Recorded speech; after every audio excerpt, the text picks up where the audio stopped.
In 1986, the world experienced one of the first and most influential horror games to date, Castlevania. Yes, Castlevania is a horror game, a gothic horror action adventure game. Get cultured, ya meathead. Created by Hitoshi Akamatsu, this gaming franchise built its empire at an alarming rate, not only producing comics and shows that are coming out to this day. For example, Netflix just came out with a new show, Castlevania Nocturne, and it looks so... But from its original game release up until now, we've seen tons of games. I'm not gonna lie, when I took on this task, I thought it was gonna be a piece of cake. Bang out a few games while I live out what my life could have been in the 80s, without the cocaine, of course. Not knowing the experience of having to endure finding every single one of these games was gonna be mind-numbing. Games released on Game Boy, Nintendo DS, PlayStation, PlayStation 2, Wii, Nintendo 3DS, Wii U, Steam, even an arcade system. And for some reason, instead of easing into the project like a smart 4-year degree wielding man that I am, I had succumbed to brain rot attention span and said, "Holy shit, play all of them right now!" So over the course of 4 days, that's what I did. I played all 37 Castlevania games. I put a question mark there because the gaming franchise is so confusing. There are versions of the games in NA, EU, and Japan that all have different names, but are very similar in gameplay, if not the exact same game. Maybe some variations in like the languages, obviously, but also maybe a boss fight here and there. I don't know. I still don't know. So if I missed any along the way, I'm sorry. But now I compiled all my thoughts and opinions, and now I'm ready to rank. The process will be simple. I'm going to start with the earliest made game of Castlevania and work my way throughout the multiverse until I reach the most current Castlevania game. While doing so, I'll be ranking these games from S tier being the pinnacle of gaming excellence, at least in this franchise, and work all the way down into the dookie stank pit that is F tier. And you never go full F tier. Yes, I will have different opinions than you and your favorite Castlevania creators, as this is the first time I'm ever playing any of these games. Tell me in the comments what your favorite game is of the series, What up? and tell me if I missed any key points, as I'm sure there probably will be, but for once in a while, just let me cook. And now let's start with the original Castlevania. Being the first installment of the franchise, we can really form a base, a foundation if you will, where we can start off. Seeing as how this was one of the first side-scrolling games at the time, mixed with excellent music, movement that feels realistic rather than jumping and choosing to change direction while in midair like I'm fucking Iron Man, this made me think more about timing on my actions, which we see a lot today, but in this, it's really punishing if you're not on point. The power-ups create convenience in an already hard, linear platform RPG. Overall, a solid start to a 37-year-old series. It's a C. Next up, Vampire Killer. Vampire Killer is like a more modern Castlevania of 1986, same in many aspects like graphics and music, but plays more to the Metroidvania genre, where you'll see more backtracking and RPG elements within the game. It's very similar, but this allows for replayability, which makes the game hold up more in the long run. I spent more time trying to find secrets than progressing the actual game. The final boss in this game is horrendous though. You fight a painting of the Count from Sesame Street. Like, what the fuck? It's a C. Castlevania II, Simon's Quest. Simon's Quest took most things from Vampire Killer rather than Castlevania and turned it into piss. It has interesting aspects of a day and night cycle, which was impressive for its time, but it becomes annoying when every 2 minutes it changes. Because of this, you have to time when you want to go to the town and buy items. I guess back then there was no 24/7 shops that could sell holy water. Like, who needs that when there's an army of demons at your doorstep? During the night cycle, the enemies are harder, as if the game needed to be any harder as you navigate a barren world until you find a massive road of 15 million spiders. I'd rather watch 8-legged freaks than play this game, but it does get points in trying something new. It's a D. Haunted Castle. There are only a few things that I hate in this world. Getting my shirt wet when I wash my hands, handling raw chicken, and this game's shitty difficulty. There wasn't a difficulty slider back then, so Konami ramped it up and just said good luck. I think the reasoning is because companies were under the idea that the games would also be ported to arcade machines, which were never fair in the first place. Like, there's challenging games that are rewarding, and then there's hard just for the sake of being hard. Sure, it looks decent and the soundtracks carry these early games, but I don't want to walk around like I got a full diaper on. It's gonna be an E. And here we go, Castlevania The Adventure. We continue to descend into the bowels of hell because this was such a terrible excuse for a game. At this point, the franchise was pushing out games like their life depended on it. Black and white level designs regressed the rich background the franchise placed from the beginning. I thought there was something wrong with my game because my character was moving at a snail's pace. There's not much to talk about with this installment because it lacks so many features and effort. After 15 minutes, I had seen enough. This is an F. Castlevania III Dracula's Curse. Hey, we're back to the glory days, finally, with Castlevania 3. Movements and actions feel responsive, like literally all gameplay aspects are crisp. This feels more like the original Castlevania game, as it's linear stage-based, but you can still choose which path you want to go, as there was always a fork in the road ahead. Not only that, you can choose between a number of characters that provides more for the player. This has the most choice of any Castlevania game that came out at this time, and has one of my favorite characters in Trevor Belmont. It's fluid and the combat was enjoyable. I played this more than any of the games previously. It's a B. Onto a nice little quirky spin-off, Kid Dracula. I was surprised at how good this game was. It's fast-paced and honestly an easy game to breeze through because you can spam attacks and move effortlessly around the stages. While it's a spin-off and has no canon in the Castlevania world, I think it holds up in some regard to being an interesting prequel to Dracula's origin and becoming the Demon Lord once again. Now you have friends like this chicken? I don't know. It's a cartoony little parody game, doesn't really take itself seriously, but if I wasn't thinking about it being a Mario ripoff the entire time, I would have given it a higher score. It's a C. I don't know how this is Castlevania 2, but it's Castlevania 2, Belmont's Revenge. And this clunky mess of a game made me instantly think of The Adventure that we talked about earlier. It was faster, which, thanks, but the bland backgrounds and reoccurring enemy sprites gave me PTSD. It's an E. Super Castlevania IV. Graphics insane. Music top notch. The best level design I've seen compared to maybe the whole series. Just look at this level. Just smell it. Bask in it. This was made in 91. And originally I was going to set this up as a joke, but actually 1991 must have been a kid's dream with the amount of amazing releases that came out during this time. Even so, Castlevania IV might have been the best, but that's a discussion for another time, of course. I love the traversal. The controls are like an extension of my own body with a 360-degree whip attack. The boss fights are somewhat challenging, but made much easier because of how well the controls and movements are. I didn't think I would find an S-tier game this early in the playthroughs, but holy shit, it still holds up to many of today's modern games. It's an S. Castlevania Chronicles. A lot of these games are starting to meld together because the beginnings of many are so similar with the castle entrance, but this game shows upgrades in the Castlevania sprites, more leaning into the Super Castlevania look. While ranking these games, it really is hard to talk about different features and mechanics, when most of them are you have a chain whip to attack, you have multiple sub-weapons like knives, holy water, the cross, keeps going on. You collect hearts to use your sub-weapon attacks. Most level designs are very similar, and most boss fights are very similar. So, obviously, this will happen when this many games release in the span of 7 years. But I think Chronicles runs smoother. It's a much more updated version of the original Castlevania game, with the reimagination of Simon Belmont rocking that sweet red hair look. It's a B. Castlevania Rondo of Blood. This game is incredible. The boss fights are hard, movement is clean, and you feel just in control. This is the first time that you play as Richter Belmont, who many would say is the best character in the Castlevania series next to Alucard. Your character sprite is changed to reflect the new personality and presence, which I think looks great. The game is bright, colorful, and you're swallowed by the immersive atmosphere right away with this booming soundtrack. It's probably the best soundtrack in the whole series. There, I said it. There we go.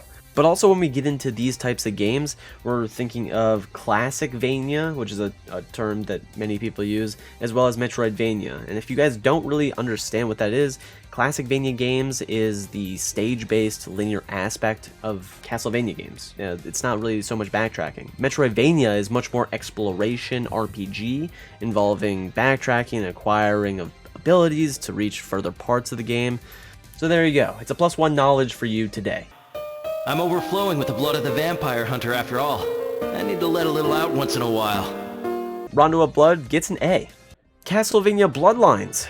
This game had a great blend of level design from Super Castlevania and multiple player characters similar to Rondo of Blood and Castlevania III.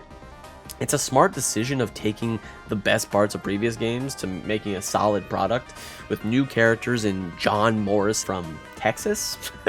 Yeehaw! And Eric Lacarde, the Spanish spearman.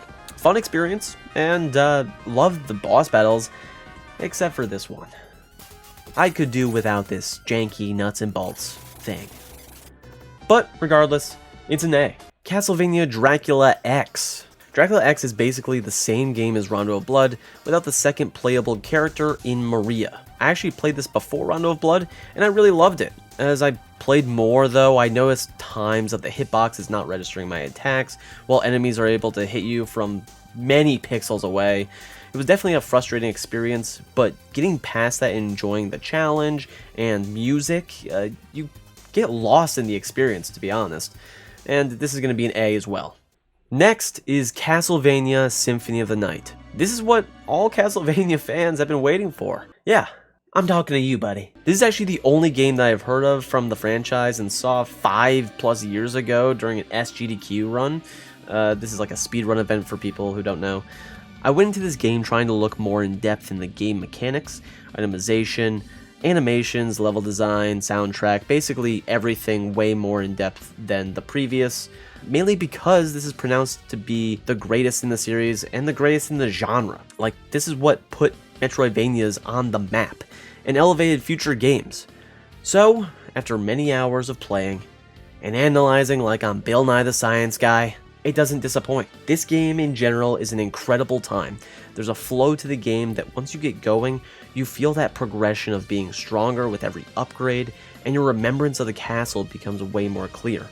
The animations are insanely clean. Like, they really did not need to make Alucard's sprite have 30 different images as he just turns around, but they did anyway. I love games that have really nice movement, and this is an extremely fun game to just spam your backwards dash as fast as possible.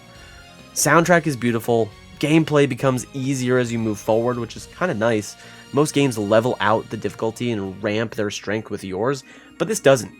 They make you feel how overpowered Alucard is in the series by this game alone. It's an S tier. Castlevania Legends. Fuck Legends. F. Castlevania 64. I found this game and the combat within it to be really fun, even though the level designs were a bit lackluster. Most of the game is fairly easy as well, but for the franchise's first take at a 3D based game, I think they did a really good job. I was smiling and laughing the entire time because the skeleton enemies are so goofy looking, and their variations that are just ridiculous. Like, look at this bike driving Boneman. It's a B. Castlevania Legacy of Darkness. This game improved on a few things from the previous 64 game, but honestly, if they just took more time with the original and made one great 3D 64 game, it would have made more sense than spamming Castlevania 64 and Legacy of Darkness 11 months apart from release. This is where I don't understand the angstiness of Konami to rush out these games. Legacy of Darkness is alright, but to be honest, I enjoy Castlevania 64 way more overall. This game doesn't feel like a Castlevania game at all, to be honest, because the gun is overpowered, so you just spam that, and Cornell, the main character, turns into a fucking werewolf. So I guess if your inner furry has ever wanted to come out, it'll come out during this one. It's a C. Next, Castlevania Circle of the Moon. 4 years into a Metroidvania-style game, and Circle of the Moon is an excellent addition. Nathan Graves is the main character, and the special feature of this game is that when you destroy monsters, they have a chance to drop cards.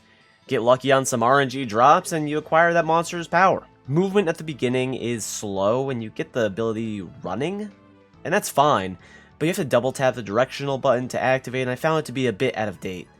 Besides that, they used special abilities from Symphony of the Night and ultimate powers from Rondo of Blood, which was a great idea, as long as you don't seize from the animations. The game environments changed quite a bit, and it's a challenging adventure with a great soundtrack. The story is a bit better than most games as well. I give this an A. Castlevania Harmony of Dissonance. Coming into this game, it immediately made me think of Symphony of the Night, with much brighter colors and a more chaotic soundtrack that I actually really enjoyed.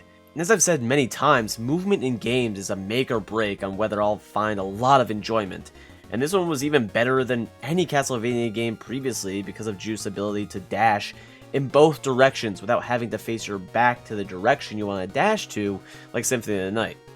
I find myself spamming dashes throughout the castle, and it looks better than his normal run animation. The weapons and magic in this game are great. I liked it even more than Circle of the Moon's magic system, because Harmony of Dissonance upgrades are in predetermined locations within the castle, with up to 30 spells to choose from, compared to grinding for monster cards and abilities. Not only that, but the large variety of enemies in this game was refreshing. In previous games, I found that certain enemies were just reskinned with a different color, but this one utilizes a lot of variations in enemy types. The bosses were very easy, as most would just spam 1 or 2 attacks, and this particular level almost made me vomit. But I really enjoyed my time with this game. It's an A. This era of Castlevania was absolutely insane, and it continues to be amazing with Castlevania Aria of Sorrow. Coming to this game, I had high hopes because the Advanced Collection had a ton of bangers from Konami, with Harmony of Dissonance, Circle of the Moon, and Dracula X. Aria of Sorrow is amazing.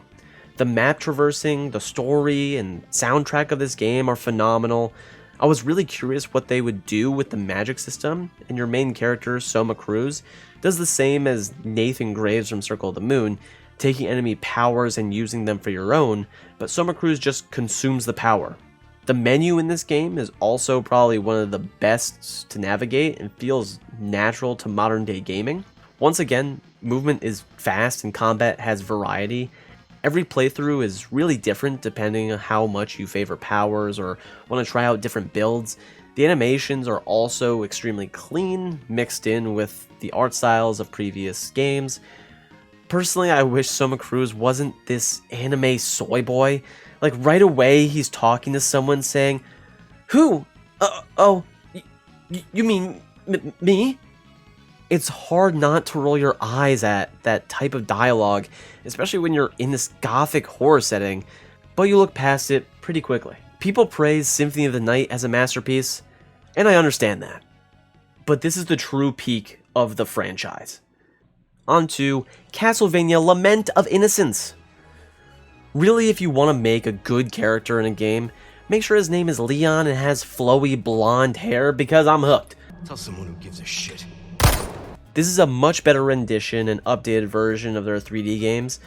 The entire game takes place in the castle, so there's not as much variation in level design. The game in general reminds me a lot of the Devil May Cry series. It's in that same hack and slash category, which was a hard one to break into in the early 2000s, with Dynasty Warriors and Onimusha springing out games like they were candy. It's probably why I never heard about Lament of Innocence way back, but I will say though that this game has one of the better stories in the series. It's chronologically the first Castlevania game in the series, as it takes place in 1094. With a story based around finding your beloved Sarah, who was kidnapped within this vampire's castle.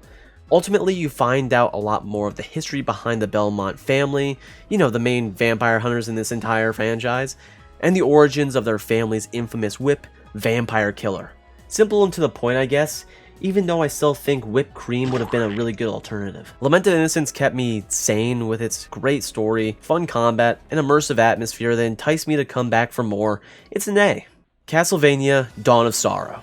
This might have been my least favorite of all the DS games. Once again, you play as the anime not-so-confident femboy Soma Cruz. It definitely didn't hit as hard compared to Aria of Sorrow. The game was much easier, the music wasn't as iconic, the weapon crafting and enemy absorption was still fun to play around with, but to be honest, it took me out of the game when I had to draw all the sigils to open the rooms. It wasn't for me, but the gameplay is still fun. so it's a B. Castlevania Curse of Darkness. Just like Lament of Innocence, Curse of Darkness blew me away. Whenever 3D games come out, it seems they always improve on the formula they had. In this one, you play as Hector, which if you've watched the Castlevania show, you'll know him as the Devil Forge Master. His special ability, just like the show, is the ability to create night creatures as companions to fight with you while swapping through a wide variety of weapons and playstyles. Not only that, but you're not fixed on Dracula's castle. There's different environments to explore outside as well. The soundtrack is still solid, and I think where this game really shines is the voice acting of Hector. While being average in today's age, back in 2005, voice acting in games wasn't as prominent, which makes it all more impressive in Curse of Darkness. Damn him. So be it. I must descend into darkness and reclaim that accursed power once more. Heed my words. I will hunt you down like the beast you are! I will have my revenge. Fantastic game, and honestly, Konami, I'll suck your dick if you make a remake of this. It's an S. Castlevania Portrait of Ruin. In this DS game, you're able to play as two characters like many other games, but the characters stay side by side the entire time. Say you've been playing Jonathan Morris, the son of John Morris from Castlevania Bloodlines, and want to switch up the playstyle. Well, you can swap to Charlotte Allen, the magic slaying companion, right next to you. Because the characters are both present, the one you're not controlling can still dish out damage and lay out combos. It's very dynamic gameplay with incredible level designs and traversal through paintings that bring you to different areas and environments. It's a crazy good game, and my favorite DS game from the series. It's an A. Castlevania Order of Shadows. Now I'm out here cranking along with fun games and good vibes of all these Castlevania games that came out in the 2000s, and you know what they do? They throw a curveball and say it's not all about roses and sunshine, little iPad baby boy. Get a load of this wet sock, Lego in my ass, zero SFX, and choppy graphical disaster of a game. It was a cursed experience, and it's an F. Castlevania The Dracula X Chronicles. This is the 2.5D Metroidvania remake of Rondo of Blood. You can find it on the PSP. I thought it was fine and the backgrounds add more depth to the game, but I found it to be a bit nauseating to look at after a while. The visuals are updated and it's pretty much the same game, but for some reason it didn't resonate with me as much as Rondo of Blood and Dracula X did. It's a B. Castlevania Order of Ecclesia. There's only one other Castlevania game that has a sole women main character, and that one was ass! So it's honestly great to see Order of Ecclesia show off Shinoa as one of the best characters in the series. Like many other games, the characters have special powers, and Shinoa is able to absorb glyphs, which gives her special weapons or spells. This leads into fun advancement of the game. Once again, the music hits you with tremendous beats and tones. Like every time I turn on one of these games, I'm jamming out. Also, this has a really compelling story in that the Belmonts have disappeared or assumed to have disappeared, and the Order of Ecclesia is an organization that forms to train and prepare for when Dracula returns. I enjoyed this a ton, and to be honest, all of the DS games are a must-play. It's an A. Castlevania Judgment. I already don't enjoy fighting games, so coming into this, I was very disinterested. It's fun going through the list of characters and playing a round or two, but it's just a dead game at this point. It features a small cast of characters with no online capabilities, so you're really just fighting the computer aimlessly while going through this Mortal Kombat-like story involving time travel and finding the Chosen One to defeat the Time Reaper. Ayan is really the only saving grace of this game. He has an awesome fighting style with a sick music theme to back him up, which you're hearing right now. But if you want a good fighting game with a big community, go play Guilty Gear or Dragon Ball FighterZ, Street Fighter, Super Smash, Tekken, and the list really does go on. I'd give this an E. Castlevania The Arcade. Honestly, a decent game, but played with arcade-era gameplay where you can't move besides using motion controls for your whip and sub-weapons. Unblockable hits from enemies is frustrating, and you find yourself flailing your whip back and forth with no strategy, but I guess that's kind of the fun of it? I don't know. I admire the company for trying something new, but I feel this should have been made much sooner than 2009, when House of the Dead was already making big strides in arcade sensor and targeting games back in the late 90s and early 2000s. It's an E. Castlevania The Adventure ReBirth. It's very odd to play through all of these games, then be met with a very classic Castlevania game that you would find in the 90s. It's done so incredibly well. Sound design as harmony as the SFX are really well done in this, and the boss fights are really enjoyable. I was expecting the worst when I saw the title because, you know, The Adventure, but they came through with an old-fashioned banger. It's a B. Castlevania Gambling. There's no reason the series needs to be made into a gimmicky slot machine game. It's an F. Castlevania Puzzle Encore of the Night. It's like Tetris Versus, but you have to listen to this super annoying metal pipe sound every time you do something well. It's an F. Castlevania Harmony of Despair. I think this is the first and only multiplayer Castlevania game on the market, and I think they should do this much more. There's a nice amount of characters to choose from, and you're exploring Dracula's castle with friends. What's not to love? There are communities that still keep this game alive, as it was discontinued on Xbox 360, and I think that's honestly amazing. I give us a B. On to Castlevania Lords of Shadow. I feel like Konami is always behind the trend of when to make games, because it's felt like a melding of Dante's Inferno, early God of War, and Devil May Cry, which is fine, but in 2010 we saw a lot of advancement in gameplay and camera work. They always feel 5 years too late, if that makes sense. But regardless, Lords of Shadow was a fun time to relive those PS2 days. The boss fights are fun and meaningful, and this is the better of the newer Castlevania games. It's a B. Oof, here's a mouthful. Castlevania Lords of Shadow Mirror of Fate HD. There's something about this game that I really didn't enjoy. It goes through the tutorial with a specific depth in camera, which felt like ass, and then it changed when you start playing the game. 27 years led up to this hack and slash side scroller that made me think, why was this even made? It's a D. Whew. Rounding off the Lords of Shadow series is Castlevania Lords of Shadow 2. I've heard that people really love the Lords of Shadow series, and I would understand the first game, but the second game is so fucked. It starts off with a banger intro. I'm not gonna lie, I really like the beginning where it shows off Gabriel or Dracula's powers, but after that, I'm bombarded with like 30 cutscenes in an hour. I literally thought I was watching a movie. And it wasn't a cutscene into gameplay, it was cutscene. Okay, let me skip this. Into another fucking cutscene. I understand laying out the story, but it's dog shit. The whole premise and reason that you're taking on these missions and going through all these cutscenes and barely any gameplay is because you want the quest giver who you met in the first game to kill you. I will deliver the fatal blow to your heart myself. And I am sure you will fulfill that vow.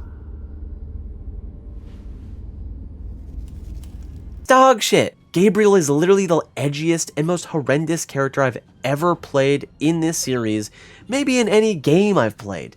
There's also just too much shock value, like you're a decrepit corpse walking slowly to this family in first person. You kill the dad, then you consume the wife and the daughter to gain your strength back. It's just so bad, and if it wasn't for the beginning, it would be bottom of the barrel. But seriously, don't buy this game for $40? I'd rather eat glue. It's an E. And last, Castlevania Grimoire of Souls. To finish off this mega list, Grimoire of Souls is a great game. It's a phone game, but a great rendition and imagining of the Castlevania universe. It's similar to most in that it has a gameplay loop and hook with stages, bosses, summons of armors, trinkets, and weapons that can be applied to a fairly big cast of characters throughout the years. The gameplay is fun and enjoyable, special abilities are fun, and some stages are genuinely hard to complete. Just like any phone game, if you throw a bunch of cash in its way, you'll reach the end faster by getting insane gear. But unlike many, it doesn't push you to pay money, and that's surprising considering all the slot machines they made in the 2010s. Good job, Konami. That's a B. And that concludes this insanely long vampire hunting ride. Here's the finished tier list in all its glory, and I hope you enjoy. I even rearranged the games so they're in a true order of my liking for each tier. Please give this video a like, because one like equals one remake of your favorite Castlevania game. Let me know in the comments how perfect my opinions were, or maybe just tell me how unhinged I was. Subscribe for more content like this, and I'll see you in the next one.